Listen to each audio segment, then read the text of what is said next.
بسم اللہ الرحمن الرحیم۔ مختصر تذکرہ اولیاء سندھ اور گھوٹکی میں حضرت موسیٰ شاہ جیلانی اول رحمۃ اللہ علیہ۔ حضرت موسیٰ شاہ جیلانی کی ولادت جیلانی سادات کی حویلی میں ہوئی۔ کم سنی میں ہی یتیم ہو گئے اور والدہ ماجدہ نے پرورش کی۔ حضرت سلطان باہو رحمۃ اللہ علیہ کے صاحبزادے سلطان نور محمد کی صحبت میں رہے اور سلسلہ عالیہ قادریہ میں بیعت و خلافت سے سرفراز ہوئے۔ ارشاد و تلقین کی اجازت ملنے کے بعد واپس گھوٹکی تشریف لائے اور وعد و نصیحت کا سلسلہ شروع ہو گیا۔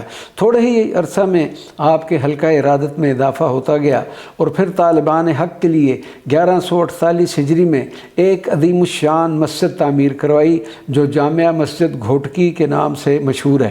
کتاب تذکرہ اولیاء لوح صابان میں ہے کہ اس مسجد کی تعمیر کے لیے اس جگہ کا تعین خود رسول اللہ صلی اللہ علیہ وسلم کی طرف سے کیا گیا تھا کہ یہاں پر اللہ کا گھر تعمیر کرو، اور انہوں نے اس حکم کی تعمیل کی۔ حضرت موسیٰ شاہ جیلانی نے 1 لاکھ سے زائد بندگان خدا کو راہ ہدایت پر لگایا۔ لوگ جوگ در جوگ آپ کے فیض و علم سے استفادہ کرنے آتے۔ آپ رحمۃ اللہ علیہ نے سلسلہ قادریہ کی ترویج کے لیے اہم کردار ادا کیا۔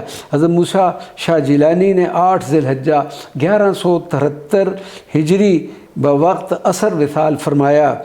آپ کا مزار مبارک جامع مسجد گھوٹکی کے متصل مرضع خلائق ہے اور زائرین کثرت سے آپ کے مزار پرانوار پر حاضری کا شرف حاصل کرتے ہیں۔ وما علینا الا البلاغ المبین۔